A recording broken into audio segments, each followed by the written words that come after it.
तो hello guys, welcome back to Ozone classes. Last lecture में हमने ग्रुप 14 एलिमेंट्स कंप्लीट कर लिया था और इसी के साथ क्लास 11th की पूरी इनऑर्गेनिक हमारी कंप्लीट हो चुकी थी। आज हम लोग स्टार्ट करेंगे क्लास 12th की इनऑर्गेनिक और सीक्वेंस वाइज करेंगे सब कुछ और बहुत बेहतरीन तरीके से करेंगे। यकीन मानो, इस पूरी इनऑर्गेनिक सीरीज को आप देख लोगे तो एक भी क्वेश्चन बाहर नीट में नहीं आने वाला। बस अपने टीचर पे भरोसा रखना, ठीक है। तो आज हम लोग पढ़ेंगे मेटालर्जी। चलो बढ़ते हैं आगे। जैसा कि आप लोग को पता है या फिर नहीं भी पता है तो आपको बता दूं कि हमारा जो खुद का ऐप है मार्क्स अप, उस पे नीट 2021 के लिए एक क्रैश कोर्स लॉन्च हुआ है जिसका नाम है sigma star PCB crash course. और इसका बहुत ही अफोर्डेबल प्राइस रखा गया है, that is rupees 2497 only, that is approximately 2500। बहुत ही सस्ता क्रैश कोर्स। और मजे की बात क्या है कि इसमें आपके लाइव लेक्चर्स भी होंगे, रिकॉर्डेड लेक्चर्स भी होंगे, आपको इसमें टेस्ट सीरीज भी मिलेगा, आपको इसमें फिजिक्स केमिस्ट्री बायोलॉजी का प्रीवियस ईयर क्वेश्चन बैंक का वीडियो सॉल्यूशन भी मिलेगा, ठीक है। आपको डीपीपीज मिलेंगी, आपको डाउट सेशंस मिलेंगे, मतलब सब कुछ मिल जाएगा सिर्फ और सिर्फ इस अफोर्डेबल प्राइस 2500 पर, ठीक है। ये बैच हमारा ऑलरेडी 16 मार्च से स्टार्ट हो चुका है, तो अभी भी ज्यादा लेट नहीं हुआ है, लेना है तो ले लो, क्योंकि इसमें हमारे अजय यशपाल सर जो कि बंसल के केमिस्ट्री के एचओडी रह चुके हैं वो आपको केमिस्ट्री पढ़ाएंगे।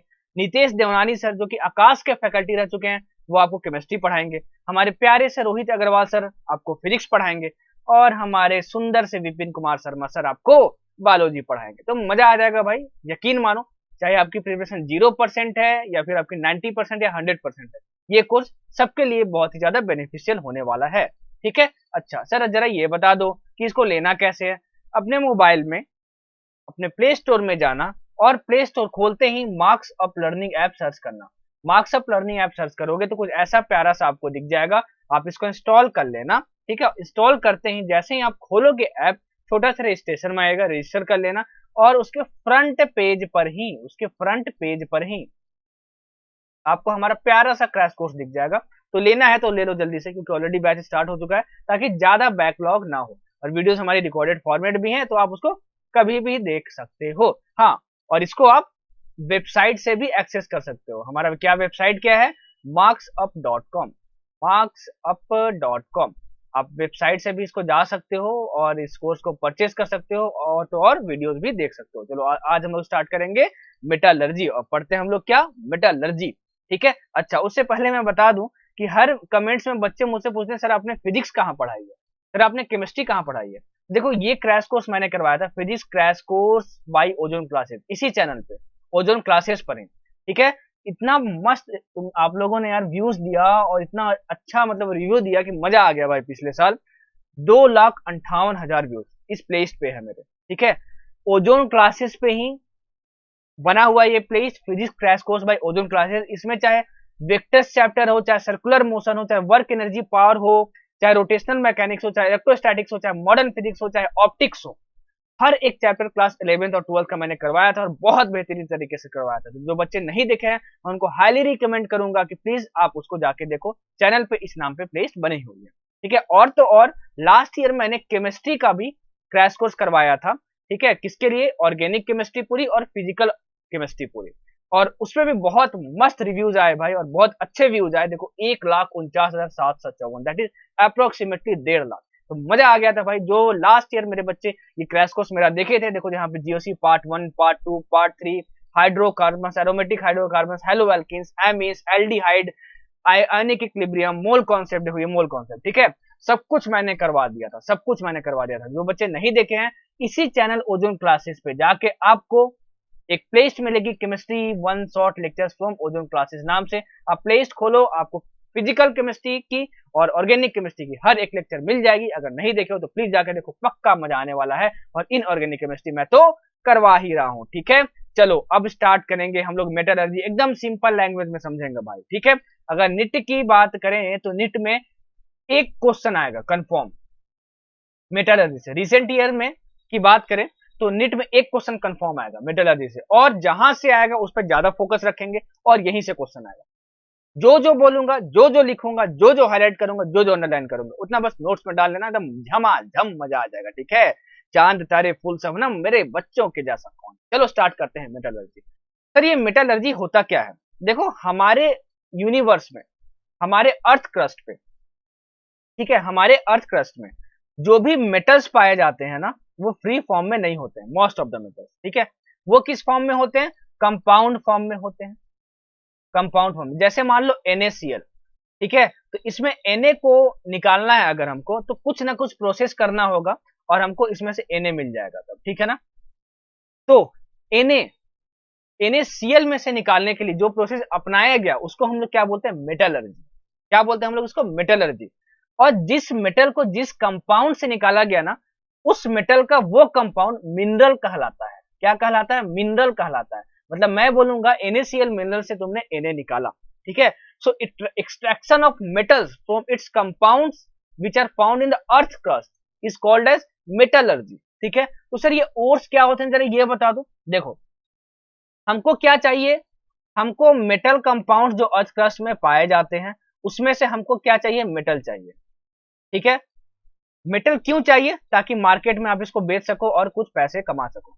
अब मजे की बात क्या है कि जो मेटल कंपाउंड्स अर्थ क्रस्ट में पाए जाते हैं, वो सभी मेटल कंपाउंड्स में से मेटल निकालना पॉसिबल नहीं होता है। अगर मेटल निकल भी जाता है तो बहुत ही कम मात्रा में मेटल निकल पाता है हमारे पास, ठीक है ना, क्योंकि मेटल हमारे काम का है बस, ठीक है, बहुत कम मात्रा में निकल पाता है। तो मिनरल्स तो सभी हैं, लेकिन जिन मिनरल्स में से एक स्पेसिफिक अमाउंट ऑफ मेटल हमको मिल सके उसको हम लोग बोलते हैं ओर्स, ठीक है। So all ores are minerals but all minerals are not ores, ठीक है, all minerals are not ores, ठीक है। वही यहाँ पे लिखा गया है कि जितने भी मिनरल्स हमारे पाए जाते हैं, ठीक है ना, अर्थ क्रस्ट में, only a few are viable to be used as source of that metal, ठीक है, उसमें से कुछ ही में से मेटल निकाला जा सकता है, ठीक है। और ऐसे मिनरल्स जिसमें स्पेसिफिक अमाउंट ऑफ मेटल निकाला जा सकता है उसको हम लोग क्या बोलते हैं, ओर्स बोलते हैं। क्या बोलते हैं, ओर्स बोलते हैं। अपने लैंग्वेज में नोट्स में लिख लेना, ठीक है। अब मजे की बात क्या है कि हमको क्या चाहिए मेटलर्जी में, हमारा एक ही एम है कि मेटल कंपाउंड में से हमको मेटल मिलना है। अब इस मेटल कंपाउंड को अगर तुम अर्थ क्रस्ट से निकालोगे भाई, तो इसमें धूल होगा, गंदगी होगा। उस धूल और गंदगी को हम लोग बोलते हैं गैंग। क्या बोलते हैं, गैंग बोलते हैं भाई। क्या बोलते हैं, गैंग बोलते हैं। मतलब कि unwanted materials which are present in ores, unwanted materials which are present in ores are called as gangue, are called as gangue, ठीक है। तो गैंग को हमको निकालना होता है, मेटल कंपाउंड्स में से साफ सफाई करनी होती है और बहुत सारे प्रोसेसेस करने होते हैं मेटल को पाने के लिए। तो इसी में हम लोग पढ़ेंगे, मेटलर्जी में हम लोग पढ़ेंगे कि क्या क्या जरूरत होती है, ठीक है। अब बहुत ही ज्यादा इंपॉर्टेंट ओर्स की बात करें जो आपके सिलेबस में है, उसमें बता दूं आपको क्या क्या याद रखना है। देखो ओर्स, ओर्स मैंने बताया ना, ऐसे मिनरल्स जिसमें से मेटल को स्पेसिफिक अमाउंट में निकाला जा सके उसको क्या बोलते हैं, ओर्स बोलते हैं। जैसे एल्युमिनियम मेटल की बात करें, एल्युमिनियम मेटल के कौन कौन से ओर्स अर्थ क्रस्ट में पाए जाते हैं, इसका बहुत ही famous ore that is bauxite, bauxite, ठीक है। ये जो है हमारे अर्थ क्रस्ट में पाया जाता है। बॉक्साइट का फॉर्मूला क्या होता है, AlOX3-2x, और यहाँ पे x की जो वैल्यू है 0 से 1 तक वेरी कर सकती है, ठीक है। इसका एक फॉर्म होता है Al2O3.2s2, a form of bauxite, ठीक है ना। ये भी बॉक्साइट का ही फॉर्मूला है, ये एल्युमिनियम मेटल का ओर होता है, ठीक है। तो ये आपको याद रखना है। कैलोनाइट, अ फॉर्म ऑफ क्ले, ये भी एल्युमिनियम का क्या है, ओर है, ठीक है। वैसे ही आयरन के ये चारों ओर्स हैं, haematite, magnetite, siderite, iron pyrite, ठीक है। कॉपर के हैं, copper pyrites, malachite, cuprite, copper glance, zinc के हैं, जिंक ब्लैंडी, और जिंक ब्लैंडी को क्या बोलते हैं, दूसरा नाम स्पेलराइट, ये भी आपको याद रखना है। कैलामाइन, जिंसाइट। अब मजे की बात क्या है कि ये जो टेबल है ना भाई, इसमें 5 स्टार मार के रख लो। पता नहीं कितने सारे एग्जामिनेशन में सिर्फ और सिर्फ इसी टेबल से क्वेश्चन आया हुआ है, और इसमें से जितने भी ओर्स हैं किसी को भी स्किप नहीं करना है, सबके नाम आपको याद करने हैं। एल्युमिनियम के ओर्स, आयरन के ओर्स, कॉपर के ओर्स, जिंक के ओर्स। आपको क्वेश्चन कैसे आएगा आपसे मैं बता रहा हूं। आपसे पहले क्वेश्चन तो ये आएगा कि सीडेराइट का फॉर्मूला क्या होगा, तो ऑप्शन में रहेगा FeCO3, आपको टिक मारना होगा। कॉपर ग्लैंसी का फॉर्मूला क्या होगा, तो ऑप्शन में रहेगा Cu2s, ठीक है, आपको ऑप्शन में टिक मारना रहेगा। आपको ये दिया रहेगा मलाचाइट इज एन ओर ऑफ, तो ये किसका ओर है, कॉपर का है, तो आपको कॉपर टिक मारना पड़ेगा। और रेयरेस्ट केस में आपसे ये भी पूछ सकता है कि जो सीडेराइट है, ठीक है, वो कार्बोनेट ओर है कि हाइड्रोक्साइड ओर है। बाप रे बाप सर, मतलब अरे सर हम तो जानते हैं कि सीडेराइट का फॉर्मूला होता है FeCO3, इसमें क्या है CO3 2- कार्बोनेट आयन है। तो CO3 2- में कार्बोनेट आयन है, मतलब जो सीधे राइट है वो क्या है, एक कार्बोनेट ओर है। तो ऐसे भी क्वेश्चन पूछा जा सकता है। यहाँ पे देखो, जैसे तुम्हारा कोपराइट क्या है, ये तुम्हारा ऑक्साइड ओर है, ठीक है। ये तुम्हारा क्या है, ZnS क्या है तुम्हारा, ये सल्फाइड ओर है। तो ये पूछा जाता है कि बताओ एस्फेलेराइट जो है वो कौन सा ओर है, तो वो एक सल्फर क्या बोल सॉरी सल्फाइड ओर है, ठीक है ना, समझ में आया आपको। अच्छा, अब ये भी आपसे पूछा जाता है कि जो मेलाचाइट है वो कार्बोनेट और हाइड्रोक्साइड और दोनों है कि नहीं है। हाँ बिल्कुल है, यहाँ पे CO3 भी है और यहाँ पर OH भी है। तो ये सारे फॉर्मूले याद होना चाहिए, पूरा टेबल याद होना चाहिए। कैसे याद होगा सर, लिखने से याद होगा, 5 बार लिख लो आपको याद हो जाएगा, ठीक है। तो ये सारे क्वेश्चन पूछे जाते हैं इस तरीके से, और कोई क्वेश्चन इससे नहीं बनता, लेकिन बहुत इंपॉर्टेंट है इसलिए बता दिया क्या क्या बन सकता है। अब मजे की बात क्या है कि आयरन में जो आयरन पैराइड्स है ना, जिसका फॉर्मूला होता है FeS2, इस FeS2 को हम लोग फुल्स गोल्ड भी बोलते हैं। ये आपको सोने की तरह दिखता है लेकिन सोना होता नहीं है, इसलिए क्या बोलते हैं, फुल्स गोल्ड। बहुत इंपॉर्टेंट, अलग अलग एग्जामिनेशन में पूछा जा चुका है कि फुल्स गोल्ड का फॉर्मूला क्या होता है। तो फुल्स गोल्ड किसको बोलते हैं, आयरन पायराइड्स को बोलते हैं, और उसका फॉर्मूला क्या होता है, FeS2 होता है, ठीक है ना। ये क्या है, एक सल्फाइड ओर है। बहुत इंपॉर्टेंट है भाई, सब कुछ याद कर लो, सब कुछ, इसमें से एक भी चीज स्किप मत करना, मैं रिक्वेस्ट कर रहा हूं, आपके भलाई के लिए बोल रहा हूं, ठीक है। चलो बढ़ते हैं आगे। अब मजे की बात क्या है कि जब भी आपको जो मेटल कंपाउंड्स पाए जाते हैं अर्थ क्रस्ट में, उसमें से मेटल चाहिए होता है। तो मेटल जब चाहिए होता है तो डायरेक्ट हमको मेटल नहीं मिल जाता है, हम लोग को बीच में बहुत सारे प्रोसेसेस करने होते हैं। तो जो सबसे पहला प्रोसेस होता है ना वो होता है बेनिफिसिएशन। बेनिफिसिएशन, ठीक है ना। इस पहले प्रोसेस में क्या करते हैं कि जितने भी अनवांटेड पार्टिकल्स होते हैं, इसमें जितने भी अनवांटेड पार्टिकल्स तुम्हारे पाए जाते हैं ओर्स में, उसका साफ सफाई किया जाता है। दैट इज जो गैंग होता है, गैंगी को तो बोलते थे अनवांटेड पार्टिकल्स प्रेजेंट इन ओर, उसको रिमूव किया जाता है। उसको क्या किया जाता है, रिमूव किया जाता है। तो उसके बहुत सारे अलग अलग प्रोसेसेस होते हैं जो आपके सिलेबस में आपको बताता हूँ। सबसे पहला प्रोसेस जो होता है वो होता है हाइड्रोलिक वॉशिंग। जो बोलूंगा, जो लिखूंगा, जो अंडरलाइन करूंगा, जो हाईलाइट करूंगा, उतना ही नोट्स में डालना। ये नहीं कि जो बोल रहा हूं बस सुन लिए, अरे सर मेरा तो दिमाग बहुत तेज है, 3 महीने बाद यादें रहेगा हमको ना। भाई ऐसा नहीं करना है आपको, ठीक है ना। आपको क्या करना है, जो बोल रहा हूं उसको भी लिख लेना। यकीन मानो झमाझम मजा आ जाएगा भाई, एकदम नीट का पेपर देगा, देख कर आओगे ना, उड़ा दोगे सब कुछ, ठीक, उड़ा दोगे पूरा। चलो, पहला प्रोसेस है हाइड्रोलिक वॉशिंग। इसमें क्या होता है सर, इस हाइड्रोलिक वॉशिंग को हम लोग 2 और नाम से जानते हैं। इसको हम लोग ग्रेविटी सेपरेशन भी बोलते हैं, ग्रेविटी सेपरेशन, ग्रेविटी सेपरेशन, और हम लोग इसको लेविगेशन भी बोलते हैं। क्या बोलते हैं, लेविगेशन मेथड। तो ये दोनों नाम याद रखना, gravity separation, levigation, hydraulic washing, ये सब कुछ सेम है। इसका जो बेसिक प्रिंसिपल है वो ये है, differences in gravity of ore and the gangue particles, ठीक है। मतलब कि क्या, कि ओर है, ओर में जो इंप्योरिटीज पाए जाते हैं उसको गैंग पार्टिकल्स बोलते हैं। इसको क्या किया जाता है, इस ओर को पाउडर फॉर्म में लिया जाता है और पानी में भिगो दिया जाता है, पानी में डाल दिया जाता है। तो अगर जो गैंग पार्टिकल्स हैं वो अगर भारी होंगे तो वो डूब जाएंगे ग्रेविटी की वजह से, क्योंकि पता है आपको कि जो ग्रेविटी फोर्स होती है वो mg होती है।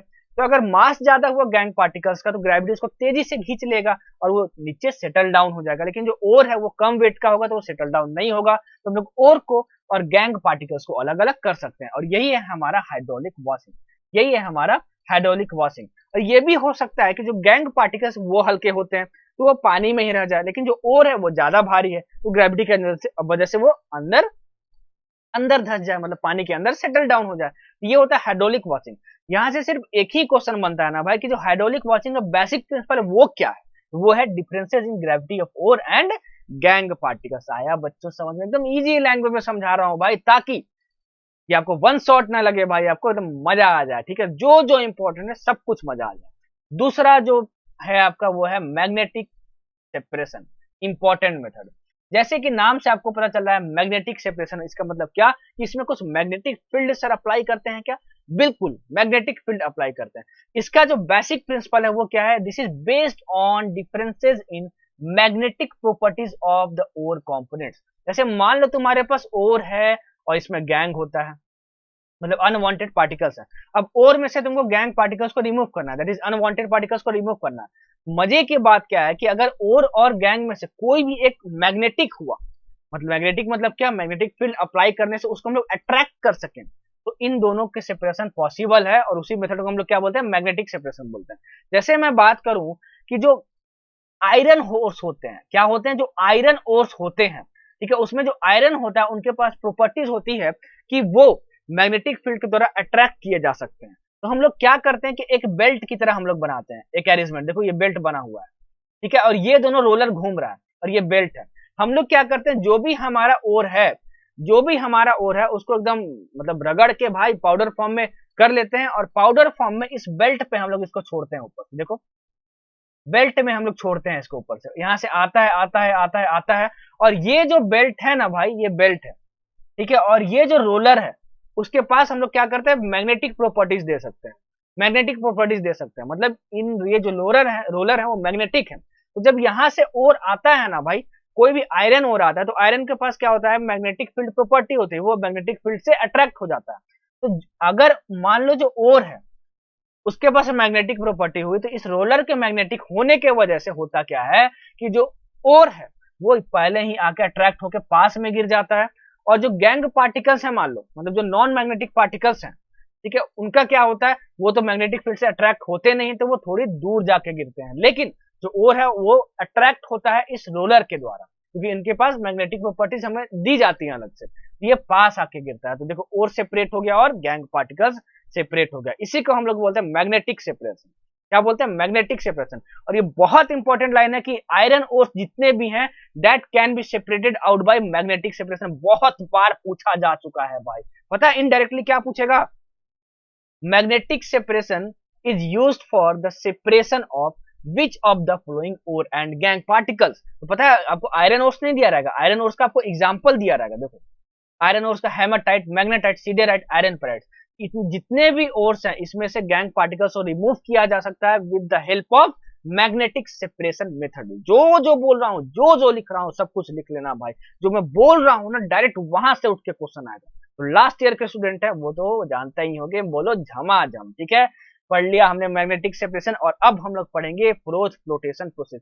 ये पता नहीं बच्चों को समझ में क्यों नहीं आता, मतलब उनको लगता है कि बाप रे कितना भयानक ये मेथड है। एकदम प्यार मोहब्बत और प्रेम से समझाता हूं जितना आपको जरूरत है। देखो इसमें करते क्या है, इसका जो बेसिक प्रिंसिपल है ना, वो प्रिंसिपल ये है, उसका बेसिक प्रिंसिपल ये है कि जो भी तुम्हारे मिनरल पार्टिकल्स होते हैं, मतलब जो भी तुम्हारा ओर होता है that become weight by obvious, और जितने भी गैंग पार्टिकल्स होते हैं वो वेट हो जाते हैं वाटर से, ठीक है। मतलब सर आप क्या बोल रहे हो, देखो जो फ्रोथ फ्लोटेशन मेथड है ना वो यूज किया जाता है सल्फाइड ओर्स में से गैंग पार्टिकल्स को रिमूव करने के लिए। सबसे पहले तो ये मतलब कितना जितना स्टार मार के लिख लो ना भाई उतना अच्छा।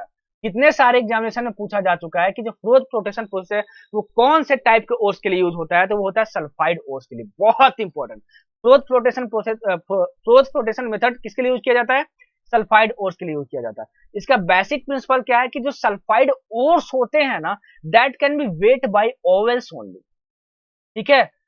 कुछ चीजें ऐसी होती है जिनको वाटर में डाल दो तभी वो भींगते नहीं है, सोच लो कितने मजे की बात है, वाटर में डाल दो लेकिन वो भीगेगा नहीं भाई, ठीक है। जो सल्फाइड ओर्स है ना वो वाटर से नहीं भीगता है, वो ऑयल से लेकिन भीग जाता है, ठीक है। अच्छा तो ये इसका बेसिक प्रिंसिपल है। तो सर कैसे अलग होता है ये बता दो आप। देखो ये हमारा कंटेनर है, इस कंटेनर में हमने पानी ले लिया, ठीक है, और इसमें एक अरेंजमेंट लगा दिया ताकि ये जो ब्लेड है इसमें घूम सके, ठीक है। अब हमने क्या किया, अब हमने क्या कि इसमें ओर डाला, सल्फाइड ओर डाला, और इसमें साथ साथ ऑयल भी डाला। कोई भी ऑयल तुम यूज कर सकते हो, पाइन ऑयल हो गया, कुछ भी हो गया, मतलब पाइन ऑयल हो गया, फैटी एसिड्स हो गए, जैंथेट्स हो गया, कुछ भी तुम यूज कर सकते हो, ठीक है। इसका क्या यूज है मैं बता रहा हूं आपको। जैसे ही तुमने इसमें ओर डाला ऑयल के साथ, तो होगा क्या कि जो ओर है ना वो ऑयल के साथ भीग जाएगा लेकिन वाटर के साथ नहीं भीगेगा। लेकिन जो ओर के साथ गैंग पार्टिकल्स है ना वो तो वाटर के साथ भीग जाएंगे, तो वो वाटर के साथ भीग के क्या होते हैं, भारी होके वो नीचे यहाँ पे जम जाते हैं, ठीक है, यहाँ पे नीचे जम जाते हैं गैंग पार्टिकल्स। और जो ओवेल है वो ओर के भिंगा कर हल्का हो जाता है। उसी तरह हम लोग क्या करते हैं कि ऊपर रोटेटिंग पैडल से हम लोग इस ब्लेड को घुमाना शुरू कर देते हैं, और इस ब्लेड को हम लोग घुमाते हैं तो और ऑयल के साथ भीगने की वजह से हल्का हो जाता है और ये ऊपर आ जाता है। और ऊपर आता है तो यहाँ पे बबल्स बनने लगते हैं। बबल्स मतलब क्या, झाग बनने लगता है, उसी को हम लोग बोलते हैं फ्लोट, फ्लोटेशन, मतलब झाग जो है ऊपर तैरने लगता है, ठीक है। तो यहाँ देखो और बाहर आ गया और यहाँ पे क्या, गैंग पार्टिकल्स यहीं पर आ गया।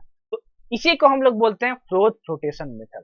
ठीक है, तो यहाँ पे पाइन ऑयल स्लो, चाहे फैटी एसिड स्लो या फिर जैंथेट स्लो, इनका यूज क्या है? उनका यूज ये है कि ओर को भिंगा के हल्का कर देना। और जो सल्फाइड ओर्स होते हैं वो वाटर से नहीं भींगते, सिर्फ ऑयल से भींगते हैं। इसलिए ये जो मेथड है वो सल्फाइड ओर्स के लिए ही बस यूज किया जाता है। तो ये पूछा जाता है कि froth flotation method is use for which of the flowing, तो फिर से क्या रहेगा? सल्फाइड ओर्स का ऑप्शन में दिया रहेगा। ठीक है, जिंक ब्लेंडिंग सल्फाइड ओर्स है, कैलामाइन सल्फाइड ओर है, sorry zinc blending sulphide ore है ZnS, कॉपर ग्लैंसी सल्फाइड है Cu2S, आयरन पायराइड्स है FeS2, कॉपर पायराइड्स है CuFeS2। तो ये सभी जो है वो फ्रोथ फ्लोटेशन मेथड से सेपरेट किए जा सकते हैं। ठीक है, सेपरेट किए जा सकते हैं। तो ये था आपका क्या? Froth flotation method. तो क्या क्या क्वेश्चन पूछा जाता है? कौन से ओर्स के लिए यूज करते हैं?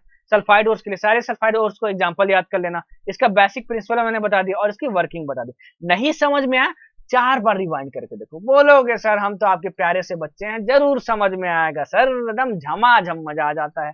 अब मजे की बात क्या है भाई कि ये जो फ्रोथ फ्लोटेशन मेथड है, ठीक है, वो यूज किया जा सकता है कोई 2 सल्फाइड के सेपरेशन के लिए भी, 2 सल्फाइड ओर्स के सेपरेशन के लिए भी।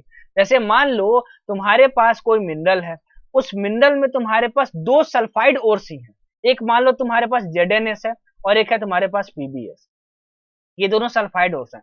अब तुमको क्या करना है कि इन दोनों ओर्स में से तुमको गैंग पार्टिकल्स रिमूव नहीं करना है, तुमको ये जो भी तुम्हारे पास मिनरल है उसमें से ZnS और PbS दोनों सल्फाइड ओर्स को ही अलग अलग करना है। ये भी फ्रोथ फ्लोटेशन मेथड से किया जा सकता है। ठीक है ना। इसमें क्या होता है कि इन दोनों को सेपरेट करने के लिए, बस यही है आपके सिलेबस में, हम लोग एक रिएजेंट यूज करते हैं NaCN। क्या करते हैं हम लोग? NaCN यूज करते हैं। ठीक है ना, हम लोग NaCN यूज करते हैं। ये NaCN क्या करता है इस फ्रोथ फ्लोटेशन मेथड में? हम लोग क्या करेंगे, इस मिनरल को इसमें डाल देंगे, इस मिनरल को हम लोग डाल देंगे और इसके साथ हम लोग रिएजेंट यूज डाल देंगे, NaCN डाल देंगे हम लोग। ठीक है ना, NaCN डाल देंगे। तो ये क्या करेगा कि NaCN जो है वो ZnS को प्रिवेंट करता है, ठीक है, यहाँ पे आने, सॉरी फ्रॉथ बनाने में, यहाँ ऊपर आने में। लेकिन वो क्या बोलता है कि भाई जो PbS है, ये जो तुम्हारा PbS है, उसको बोलता है तुम झाग बनाओ और ऊपर चल जाओ। तो PbS जो है वो झाग बन के ऊपर चल जाता है और जो ZnS है वो यहीं पे रह जाता है, सोल्यूशन में ही रह जाता है। तो इस तरीके से PbS और ZnS 2 सल्फाइड ओर्स सेपरेट किए जा सकते हैं, सेपरेट किए जा सकते हैं। ठीक है, फ्रोथ फ्लोटेशन मेथड से। और ये जो NaCN तुमने यूज किया ना, उसको हम लोग बोलते हैं डिप्रेसेंट। क्या बोलते हैं हम लोग? डेप्रेसेंट। क्या बोलते हैं हम लोग? डेप्रेसेंट बोलते हैं। क्या बोलते हैं हम लोग? डेप्रेसेंट बोलते हैं। तो ये क्वेश्चन पूछा गया कुछ एग्जामिनेशन में कि फ्रोथ फ्लोटेशन मेथड में अगर हम लोग 2 सल्फाइड ओर्स को भी सेपरेट कर सकते हैं, तो उसमें से अगर ZnS यूज करेंगे और PbS यूज करेंगे और दोनों को सेपरेट करना होगा, तो कौन सा डिप्रेसेंट यूज करते हैं? तो वो होता है NaCN। और NaCN क्या करता है? It selectively prevents ZnS from coming to the froth but allows PbS to come with the froth. मतलब PbS को क्या बोलता है, तुम फ्रोथ बना लो और ZnS वहीं पे रह जाता है भाई। ठीक है, समझ में आया? तो दोनों सेपरेट हो जाते हैं। चलो, इतना समझ में आ गया। तो अब हम लोग पढ़ेंगे लीचिंग के बारे में। अगेन ये बहुत ज्यादा इंपॉर्टेंट और अलग अलग एग्जामिनेशन में बहुत बार पूछा जा चुका है। देखते हैं कि लीचिंग क्या होता है। लीचिंग का बेसिकली मीनिंग क्या होता है ना भाई, कि किसी भी गैंग पार्टिकल्स को ओर से निकालने का मेथड होता है with treatment with a suitable reagent. ठीक है, अभी तक क्या होता था, कोई ना कोई प्रोसेस था, कुछ ना कुछ हमारे पास इक्विपमेंट था, अरेंजमेंट था। ठीक है, कोई भी केमिकल रिएक्शन नहीं हो रहा था यहाँ पे। ठीक है, उससे हम लोग गैंग पार्टिकल्स को ओर से सेपरेट कर रहे थे। लेकिन अब लीचिंग क्या होता है? लीचिंग में कोई इक्विपमेंट या ये सब कुछ नहीं यूज करते, ये एक केमिकल रिएक्शन है।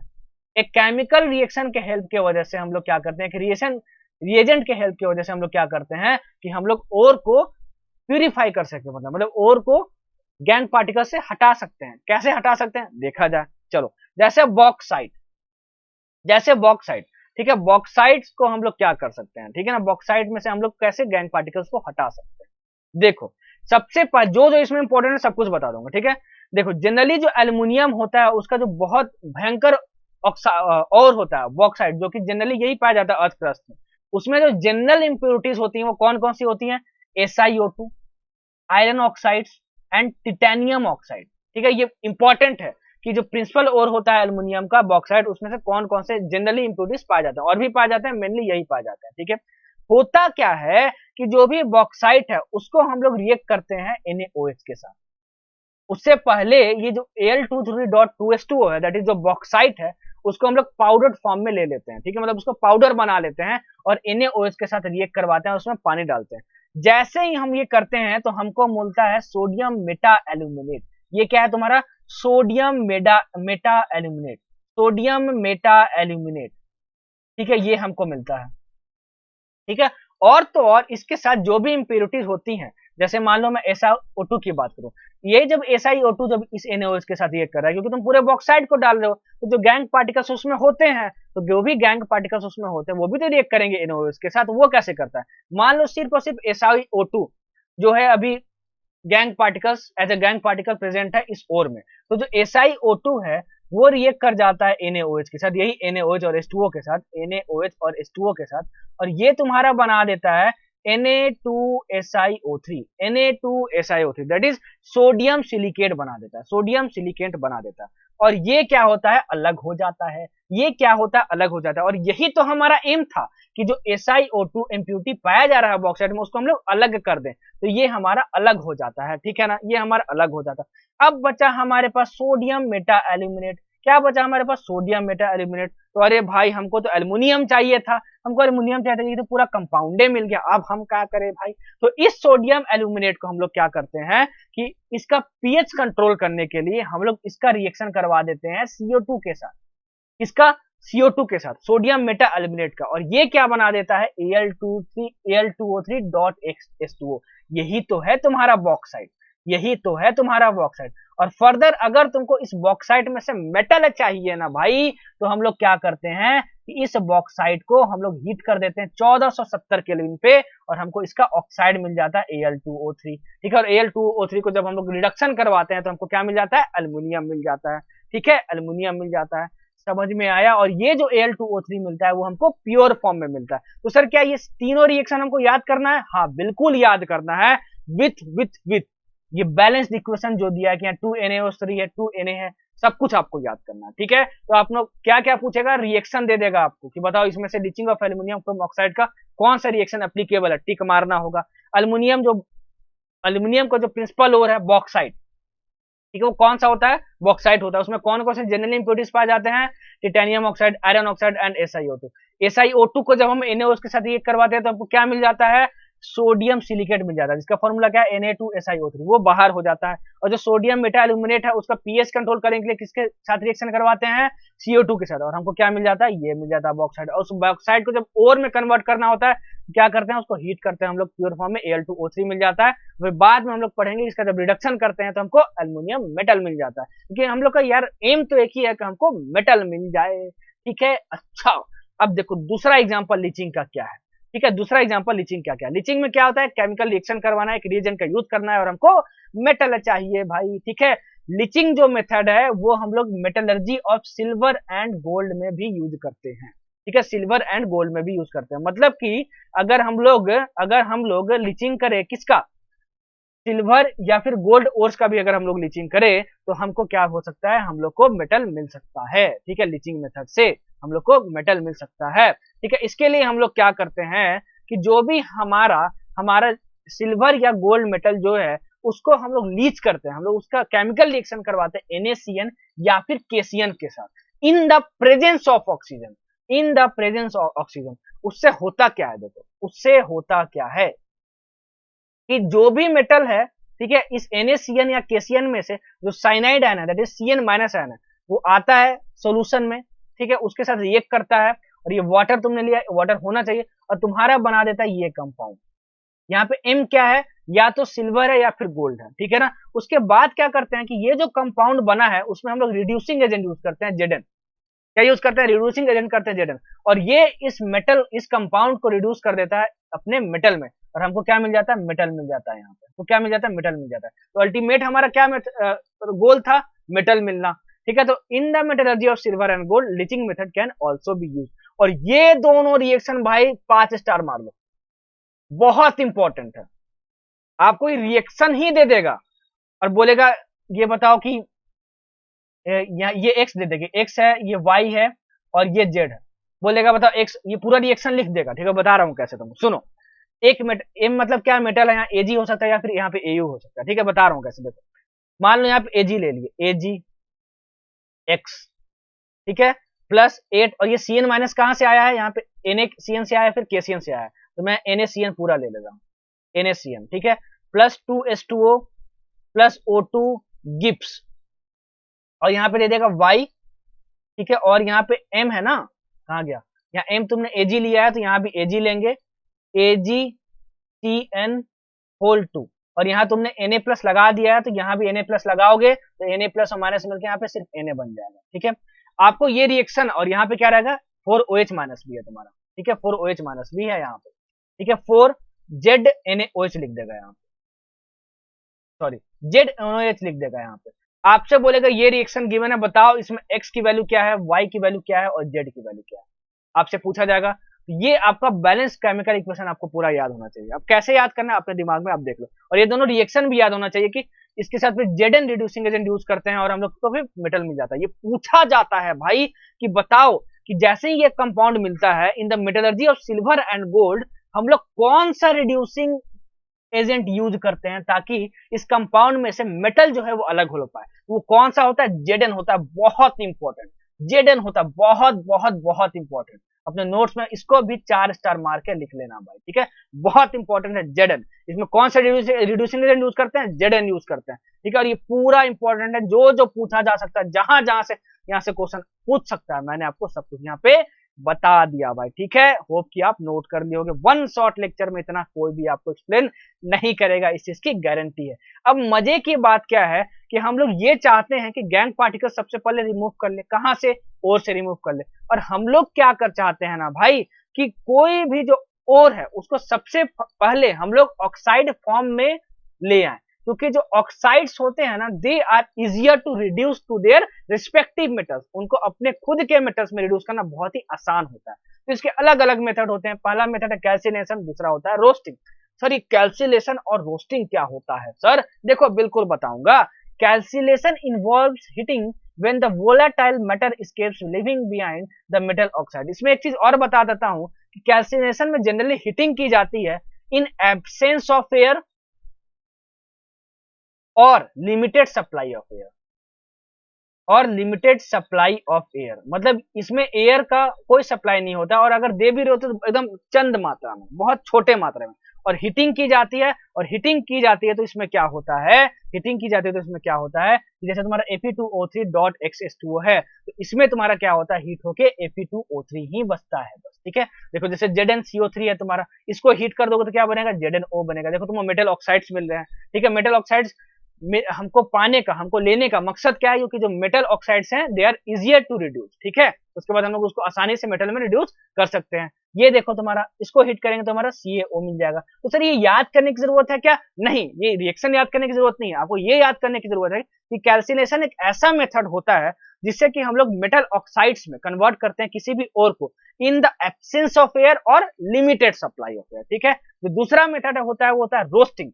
इस रोस्टिंग में क्या होता है, रोस्टिंग में भी हम लोग हीटिंग करते हैं, लेकिन यहाँ पे एक्सेस ऑफ एयर का यूज करते हैं भाई, एक्सेस ऑफ एयर का यूज करते हैं, मतलब इसमें खूब एकदम ऑक्सीजन का सप्लाई होता है, खूब एयर का सप्लाई होता है, और इसमें एब्सेंस ऑफ एयर या फिर बहुत ही लिमिटेड सप्लाई ऑफ एयर में हीटिंग की जाती है, ठीक है। इसमें जो हीटिंग की जाती है in the excess of air की जाती है, तो किसी भी ओर को यहाँ पे O2 के साथ, किसी भी ओर को यहाँ O2 के साथ, किसी भी ओर को साथ यहाँ O2 के साथ जब आप हीट कर देते हो तो देखो यहाँ पे आपको क्या मिल जा रहा है, ऑक्साइड मिल जा रहा है, उसको ऑक्साइड मिल जा रहा है, ऑक्साइड मिल जा रहा है। तो कैल्सिनेशन एंड रोस्टिंग दोनों ऐसे मेथड हैं जिसमें ओर को मेटल ऑक्साइड्स में कन्वर्ट किया जाता है, लेकिन कैल्सिनेशन में हीटिंग की जाती है इन एब्सेंस ऑफ एयर और रोस्टिंग में इन एक्सेस ऑफ एयर। समझ में आया बच्चों, समझ में आया। तो ये था आपका कैल्सिनेशन एंड रोस्टिंग, ठीक है। अब मजे की बात क्या है कि कभी कभार क्या होता है कि जो तुम्हारे ऑक्साइड्स मिलते हैं कहां से, कैल्सिलेशन के बाद और रोस्टिंग के बाद, दैट इज कैल्साइंड ओर और रोस्टेड ओर,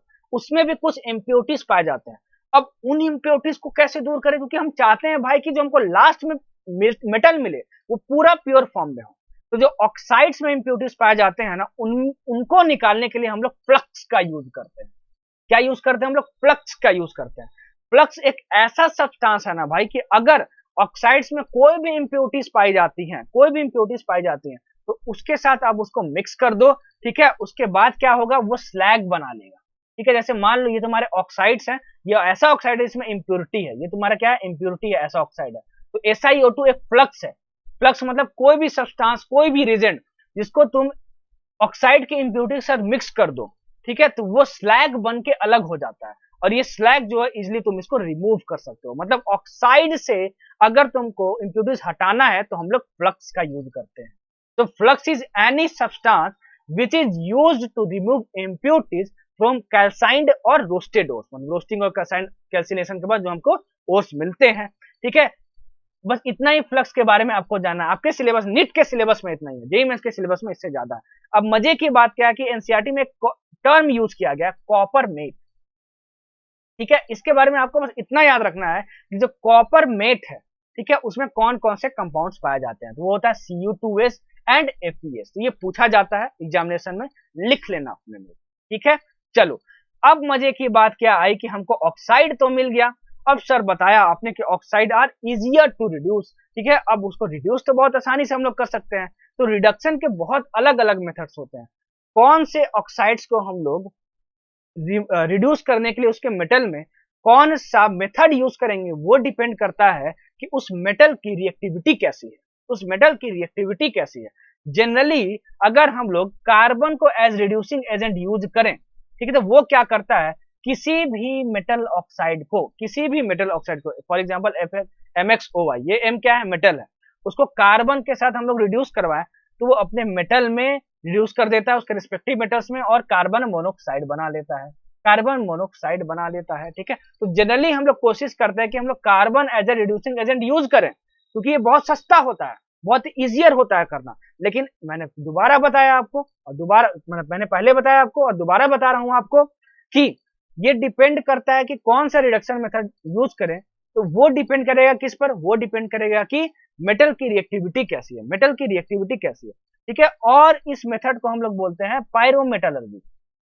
पायरोमेटलर्जी, पायरोमेटलर्जी क्या है, किसी भी ऑक्साइड को उसके रिस्पेक्टिव मेटल में रिड्यूस करना with the help of any method is called as pyrometallurgy, is called as pyrometallurgy. ये पूछा जाता है, ये पूछा जाता है कि पायरोमेटलर्जी क्या है। तो पायरोमेटलर्जी क्या है, reduction of metal oxide into their respective metals with the help of reducing agent is called as pyrometallurgy, ठीक है।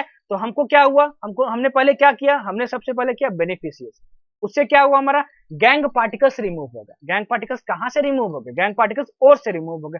उसके बाद हमने क्या किया, हमने उसको ऑक्साइड में चेंज किया, क्यों, क्योंकि oxides are easier to reduce. और उसके बाद हमने क्या किया भाई कि ऑक्साइड को अब हम लोग चाहते हैं कि हम लोग मेटल में ला सके, हम लोग मेटल में ला सके।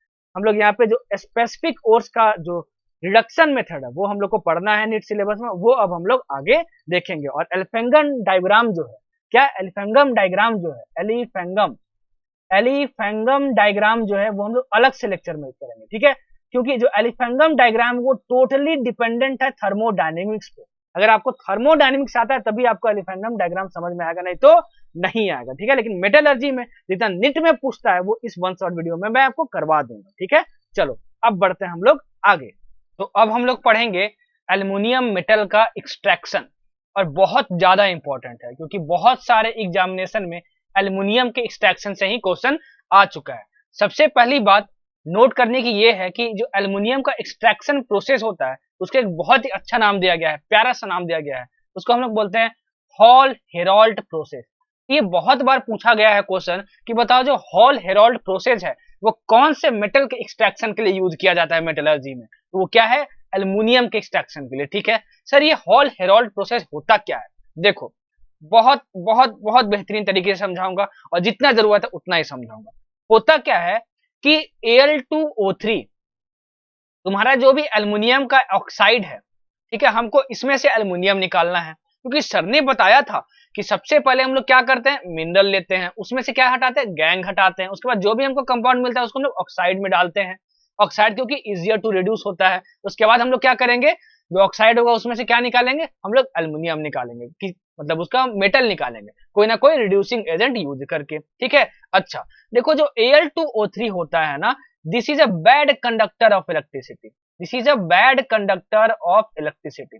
सबसे पहले तो इस चीज को नोट कर लो, ठीक है। होता क्या है कि इस Al2O3 को हम लोग सबसे पहले पिघलाते हैं, ठीक है, मोल्टेन फॉर्म में लेते हैं, और मोल्टेन फॉर्म में लेके इसको एक चेंबर में डाल देते हैं, इसको एक चेंबर में डाल देते हैं। जैसे ही हम लोग इसको चेंबर में डालते हैं मोल्टेन स्टेट में, पिघले हुए फॉर्म में, हम लोग क्या करते हैं, कि कार्बन का एक एनोड ले लेते हैं, कार्बन का एक एनोड ले लेते हैं, ये जो है सब एनोड है, कार्बन कार्बन कार्बन ये सब कार्बन का बना हुआ है, ठीक है। और एक कैथोड लेते हैं, देखो ये कैथोड है तुम्हारा, ये भी कार्बन का बना होता है, क्या ये भी कार्बन का बना होता है, ठीक है, समझ में आया। अच्छा, फिर होता क्या है कि हम लोग इलेक्ट्रिसिटी पास करवाते हैं। जब इलेक्ट्रिसिटी पास करवाते हैं तो इलेक्ट्रिसिटी अच्छे से पास नहीं हो पाती है, क्यों? क्योंकि सर ने बताया कि जो Al2O3 होता है वो बैड कंडक्टर ऑफ इलेक्ट्रिसिटी होता है। तो इसकी कंडक्टिविटी को बढ़ाने के लिए हम लोग क्या करते हैं, इसमें Na3Al F6 का यूज करते हैं भाई, ठीक है। इसको हम लोग क्या बोलते हैं, क्रायोलाइट, क्या हम लोग बोलते हैं, क्रायोलाइट, ठीक है। क्रायोलाइट की जगह हम लोग CaF2 का भी यूज कर सकते हैं। ये क्या करता है कि जो Al2O3 और इसका दोनों का मिलकर जो मिक्सचर बना उसका मेल्टिंग पॉइंट कम करता है, ताकि इलेक्ट्रिसिटी जब हम लोग उसमें फ्लो करवाए तो वो और ज्यादा मेल्ट ना कर जाए, तो उसके मेल्टिंग पॉइंट कम करता है एंड जो ओवरऑल तुम्हारा जो सॉल्यूशन बना है उसकी इलेक्ट्रिसिटी कंडक्टिविटी बढ़ा देता है, ठीक है। तो ये बहुत इंपॉर्टेंट लाइन है, याद करना, ये बहुत बार पूछा जा चुका है कि मेटलर्जी ऑफ एल्युमिनियम में हम लोग क्रायोलाइट क्यों ऐड करते हैं, क्यों? To lower the melting point of the mixture and brings electrical conductivity, ठीक है। अच्छा, इसमें हम लोग जो कैथोड है, हम लोग जो कैथोड है वो कार्बन का बनाते हैं और जो एनोड है वो भी कार्बन का बनाते हैं in the form of graphite, in the form of graphite, ठीक है ना। अच्छा, इस चीज का ध्यान रखना कि कार्बन का एनोड भी लिया जाता है और कार्बन का कैथोड भी लिया जाता है। होता क्या है, जो ओवरऑल रिएक्शन ये है कि जो एल्युमिनियम ऑक्साइड है उसमें जब हम कार्बन के साथ रिएक्शन होता है तो रिड्यूस हो जाता है एल्युमिनियम फॉर्म में और इसमें CO2 रिलीज होता है, ठीक है। अच्छा, ये रिएक्शन कैसे आया सर, जरा ये बता दो। बिल्कुल बताऊंगा, देखो ये रिएक्शन कैसे आता है। होता क्या है कि जैसे ही आप इलेक्ट्रिसिटी कंडक्ट करते हो ना भाई, तो Al2O3 टूट जाता है Al3+, ठीक है, प्लस O2 माइनस में, इसमें O2 माइनस में।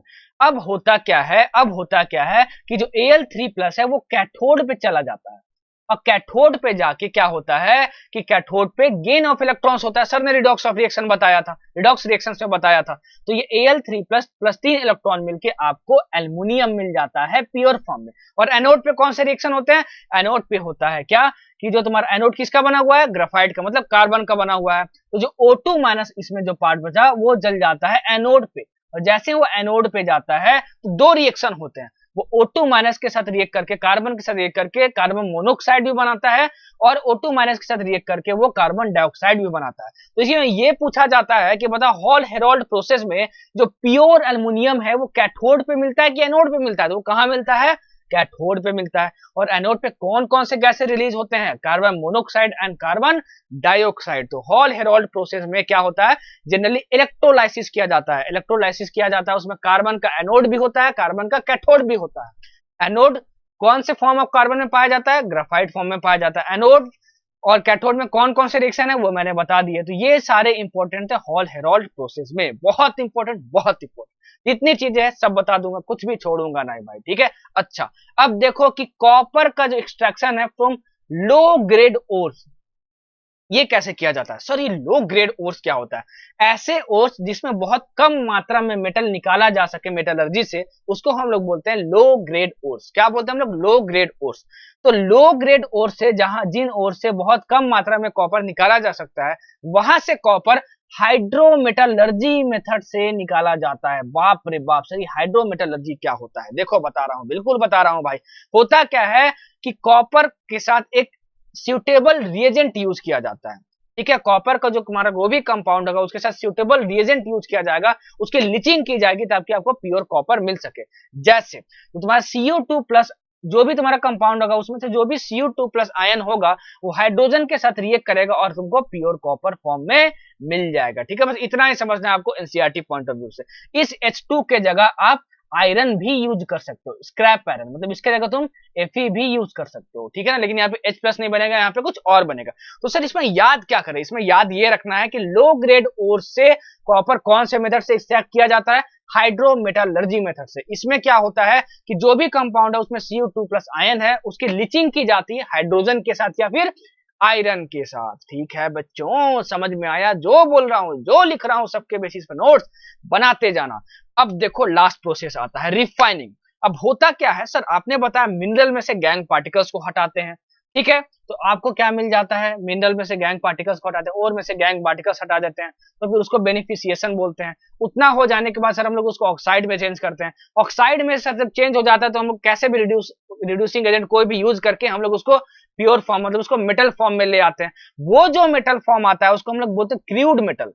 ठीक है, अभी देखो तुम जो हॉल हेरोल्ड प्रोसेस था उसमें तुमको जो भी एल्युमिनियम मिल रहा था, और जो तुम्हारा हाइड्रोमेटलर्जी प्रोसेस था उसमें जो भी तुमको कॉपर मिल रहा था, वो क्रूड मेटल होता है। आपको मेटल तो मिल जाता है लेकिन उस मेटल में भी गंदगी होती है, उस मेटल में भी क्या होती है, गंदगी होती है। ठीक है, तो अब हमारा टास्क लास्ट स्टेप क्या होता है कि इन इंप्यूरिटीज को भी हटा दिया जाए और हमको क्या मिले, पूरा का पूरा प्योर मेटल मिले। और क्या मिले हमको, पूरा का पूरा प्योर मेटल मिले। ठीक है, तो इसके रिफाइनिंग के बहुत सारे मेथड्स होते हैं, जो आपके सिलेबस में उतना पढ़ेंगे, जो समझने की जरूरत है उतना पढ़ेंगे। सबसे पहला मेथड है डिस्टिलेशन। ये डिस्टिलेशन मेथड क्या है, जिंक और मरकरी के रिफाइनिंग के लिए है। अंडरलाइन कर लो भाई, हाईलाइट कर लो, बहुत इंपॉर्टेंट, यहीं से क्वेश्चन क्या आता है। होता क्या है कि जो जिंक और मरकरी है वो लो बॉइलिंग मेटल्स होते हैं। मतलब अगर तुम उनको हीट करोगे, ठीक है, तो वो बहुत जल्दी बॉयल होने लगते हैं, वो बहुत ही लो बॉइलिंग मेटल्स होते हैं। ठीक है, the impure metal is evaporated to obtain the pure model metal as distillate. होता क्या है कि जब हम लोग इसको हीट करते हैं तो जो इम्प्योर मेटल होता है, मतलब इसमें जो भी इम्प्योरिटीज पाई जाती हैं मेटल के फॉर्म में, ठीक है, वो क्या कर जाती हैं, इवापोरेट कर जाती हैं। लेकिन ये क्योंकि लो बॉइलिंग मेटल है जिंक और मरकरी, वो वही का वही रह जाता है। तो इसमें इम्प्योरिटीज के फॉर्म में मेटल होते हैं वो क्या कर जाते हैं, वो उड़ जाते हैं। ठीक है, इसी को हम लोग बोलते हैं डिस्टिलेशन मेथड। तो यहाँ से सिर्फ एक क्वेश्चन बनता है कि बताओ डिस्टिलेशन मेथड कौन से मेटल्स के रिफाइनिंग के लिए यूज किया जाता है, तो जिंक एंड मरकरी के रिफाइनिंग के लिए यूज किया जाता है। दूसरा मेथड है liquation. In this method a low melting metal like tin can be made to flow on a sloping surface. In this way it is separated from higher melting impurities. बहुत important, बहुत important, यहाँ जो tin छुपा हुआ है ना भाई, वही बहुत इंपॉर्टेंट है। बहुत सारे एग्जामिनेशन में पूछा जा चुका है कि बताओ टिन मेटल जो है उसको किस तरीके से रिफाइन किया जा सकता है, तो उसका कौन सा मेथड है, लिक्वेशन मेथड है। कौन सा मेथड है, लिक्वेशन मेथड है। ठीक है, इसमें होता क्या है, एकदम सिंपल लैंग्वेज में समझो भाई, कि देखो टिन जो है वो लो मेल्टिंग मेटल है। हम लोग क्या करते हैं कि एक फर्नेस लेते हैं, उसमें टिन को बहवा देते हैं। जैसे उसको हीट करते हैं तो होता क्या है कि उसमें जो हाई मेल्टिंग इंप्योरिटीज है ना, जो हाई मेल्टिंग इंप्योरिटीज हैं वो वही के वहीं रह जाते हैं, क्योंकि वो मेल्ट करती नहीं है। और टिन जो है वो लो मेल्टिंग मेटल है, तो वो मेल्ट कर जाता है, मोल्टन स्टेट में आ जाता है और बह के निकल जाता है, बह के निकल जाता है। मतलब देखो एक ऐसा स्लोपिंग सरफेस होता है, आपने टिन इस पे रखा, ठीक है, उसको क्या किया, उसको हीट किया, तो टिन जो है वो लो मेल्टिंग मेटल है, तो वो मोल्टन स्टेट में जाके पिघल के गिर जाएगा और जो भी उसमें हाई मेल्टिंग इंप्योरिटीज होंगे वहीं के वहीं रह जाएंगे। तो लिक्वेशन मेथड टिन के लिए यूज करते हैं, बहुत इंपॉर्टेंट है। ठीक है भाई, तीसरे मेथड पे हम लोग आते हैं, that is electrolytic refining. Electrolytic refining ये क्या होता है सर, इसमें बस चंद चीजें जाननी है भाई। इलेक्ट्रोलिटिक रिफाइनिंग जो है वो जनरली एक इलेक्ट्रोलाइसिस प्रोसेस है, इलेक्ट्रोलाइसिस प्रोसेस है। इस प्रोसेस में हमेशा जो एनोड होगा और कैथोड होगा वो क्या बनेगा, वो आपको याद रखने की जरूरत है, क्योंकि इलेक्ट्रोलाइसिस हो रहा है तो सर हमें तो पता है कि एनोड और कैथोड हमको बनाना होगा। तो जिस भी मेटल को तुमको प्योर फॉर्म में लाना है, दैट इज जो इम्प्योर मेटल है उसका तुम क्या बना दो, एनोड बना दो। ठीक है, अच्छा, और जो भी मेटल है इम्प्योर फॉर्म में उसका एक अलग से प्योर फॉर्म लेके उसका क्या बना दो, कैथोड बना दो। तो सबसे पहले यही क्वेश्चन यहां से पूछा जाता है कि इलेक्ट्रोलिटिक रिफाइनिंग में जो एनोड होता है वो इम्प्योर मेटल का बनता है कि उसी मेटल का प्योर फॉर्म का बनता है। तो आप क्या बोलोगे, एनोड इम्प्योर मेटल का बनता है और कैथोड किसका बनता है, same metal in pure form का बनता है। ठीक है, अच्छा, इस मेथड से हम लोग कॉपर का रिफाइनिंग कर सकते हैं, इस मेथड से हम लोग कॉपर का रिफाइनिंग कर सकते हैं। ठीक है, कॉपर का रिफाइनिंग कर सकते हैं। ठीक है, copper is refined using an electrolytic method. कैसे कर सकते हैं, देखो सर ने बताया कि होता क्या है कि जो अगर हमको एनोड बनाना है तो इसी कॉपर का हमको एनोड इम्प्योर फॉर्म लेके एनोड बनाना होगा। हाँ, तो बिल्कुल सही, तो जो एनोड्स हैं इसमें किससे बनेंगे, इम्प्योर कॉपर से बनेंगे। और ये जो तुमने कॉपर लिया है, सर ने बताया था कि उसी का प्योर फॉर्म लेके हम लोग क्या बनाएंगे, कैथोड बनाएंगे। तो प्योर कॉपर स्टिफलेक्स से हम लोग क्या बना देंगे, कैथोड बना देंगे। अब रिएक्शन कैसे होगा जरा ये देखना, रिएक्शन ऐसे होगा कि एनोड पे क्या होगा, एनोड पे क्या होगा, कॉपर जो है वो 2 इलेक्ट्रॉन लूज कर देगा और Cu2+ बनाएगा। और कैथोड पे क्या होता है, गेन ऑफ इलेक्ट्रॉन्स होता है, Cu2+ ये Cu2 प्लस 2 इलेक्ट्रॉन लेके प्योर कॉपर तुमको दे देगा और इम्प्यूरिटीज वहीं के वहीं सोल्यूशन में रह जाएंगी। अब मजे की बात क्या है कि जो ब्लिस्टर कॉपर होता है, ब्लिस्टर कॉपर मतलब क्या हुआ, क्रूड मेटल, क्रूड मेटल जिसमें इम्प्यूरिटीज होती हैं उसको हम लोग क्या बोलते हैं, ब्लिस्टर कॉपर बोलते हैं। तो क्रूड मेटल में सर ने बताया क्रूड मेटल किसको बोलते हैं, जिसमें इम्प्यूरिटीज होती हैं, उसी को क्या बोलते हैं, ब्लिस्टर कॉपर बोलते हैं। तो ये जो जब रिएक्शन होता है तो उसमें से जो इम्प्यूरिटीज निकलती हैं वो कहाँ डिपोजिट होती हैं, तो वो डिपोजिट होती हैं एनोड पे, और एनोड पे डिपोजिट होने की वजह से हम लोग क्या उसको बोलते हैं कि एनोड मड के फॉर्म में, मिट्टी के फॉर्म में वहां पे डिपोजिट हो गई है, ठीक है। और कॉपर में जो जनरली इम्प्यूरिटीज पाई जाती हैं जो एनोड मड के फॉर्म में जो जमती हैं वो क्या क्या होती है, antimony, selenium, टेलेरियम, silver, gold, platinum, ठीक है। तो ये इंपॉर्टेंट क्वेश्चन है बहुत कि जो इम्प्यूरिटीज होती हैं ब्लिस्टर कॉपर से, दैट इज क्रूड मेटल से, ठीक है ना, क्रूड मेटल ऑफ कॉपर से, वो डिपोजिट होती है एनोड पे किस फॉर्म में, तो एनोड मड फॉर्म में। बहुत इंपॉर्टेंट, एक बार जेईई में ये क्वेश्चन पूछा जा चुका है भाई, ठीक है, बहुत इंपॉर्टेंट। और मजे की बात क्या है कि इलेक्ट्रोलिटिक मेथड से हम लोग जिंक को भी रिफाइन कर सकते हैं, नोट्स में डाल लेना, ठीक है।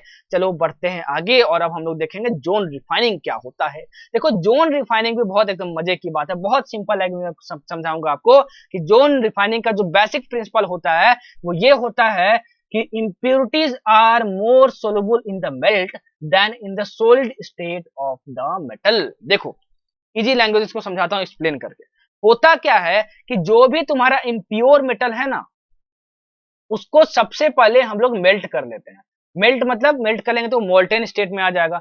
जैसे ही मोल्टेन स्टेट में आएगा उसको हम लोग एक रॉड बना के हम लोग ऐसे अरेंजमेंट में रख लेते हैं और उसके एक एंड को, इस रॉड के एक एंड को हम लोग हीट करते हैं, एक एंड को हम लोग हीट करते हैं। तो ये जो इम्प्योर मेटल का तुम्हारा जो मोल्टेन स्टेट में रॉड बना है उसमें होता क्या है, तो इसमें जो प्योर मेटल होता है ना वो जल्दी क्रिस्टलाइज कर जाता है। क्या करता है, जल्दी क्रिस्टलाइज कर जाता है। क्यों, क्योंकि जैसे हम लोग इसको हीट करते हैं मोल्टेन स्टेट में आ जाता है, फिर हम लोग इस रॉड को इसी अरेंजमेंट में इस रोलर्स की हेल्प से हिलाते हैं ऐसे ऐसे, ये कूल होने की कोशिश करता है। तो इसमें जो प्योर मेटल होता है वो जल्दी क्रिस्टलाइज कर जाता है और वो एक एंड में जाके डिपोजिट हो जाता है, और जो इम्प्योर मेटल है वो यहीं का यहीं रह जाता है। तो इस तरीके से हम लोग प्योर मेटल को एक साइड में कर लेते हैं और निकाल लेते हैं, ठीक है। और ये जो जोन रिफाइनिंग मेथड है ये बहुत ज्यादा यूजफुल है germanium, silicon, boron, gallium and indium के प्रोडक्शन के लिए, ठीक है। बस इतना ही इंपॉर्टेंट है, इसका मैंने तुमको बता दिया। Impurities are more soluble in the melt than in the solid state of the metal, इसका प्रिंसिपल है, ये नोट कर लेना। और जो मैंने एक्सप्लेन किया है यहाँ पे जैसे हिंदी में किया उसको नोट कर लेना, आपको समझने में मदद करेगा भाई, ठीक है। इतना इंपॉर्टेंट है जोन रिफाइनिंग के बारे में, और कुछ नहीं पढ़ना है, मेरा यकीन मानो, ठीक है, इतना सफिशियंट है।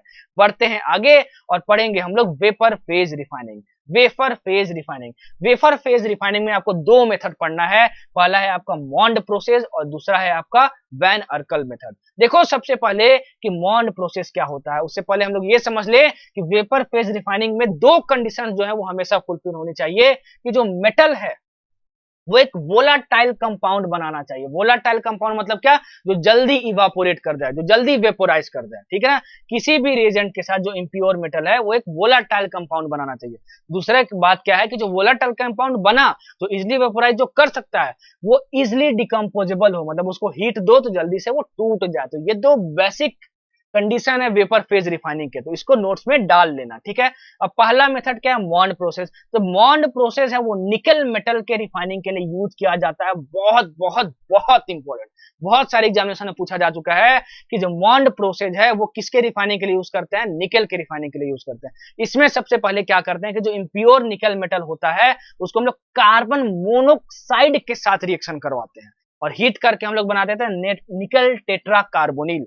क्या, निकल टेट्रा कार्बोनिल। ये क्या होता है, एक वोलाटाइल कॉम्प्लेक्स होता है, ठीक है, निकल टेट्रा कार्बोनिल बना देते हैं। और फिर हम लोग क्या करते हैं वेपर फेज रिफाइनिंग में, इसको हीट करके तोड़ते हैं, तो ये इजिली डिकम्पोजेबल होता है और हमको निकल एंड सीओ मिल जाता है। तो यहां से ये क्वेश्चन बनते हैं आपसे कि मॉन्ड प्रोसेस निकल रिफाइनिंग के लिए यूज किया जाता है और निकल के साथ कौन से रीजेंट को हम लोग ट्रीट करते हैं, तो वो कार्बन मोनोक्साइड रीजेंट है। इंपॉर्टेंट है, जो जो बोल रहा हूं, जो जो लिख रहा हूं सबके बेसिस पे नोट्स बना लेना भाई। और दूसरा जो मेथड है वेपर फेज रिफाइनिंग में वो आता है आपका वैन अर्कल मेथड।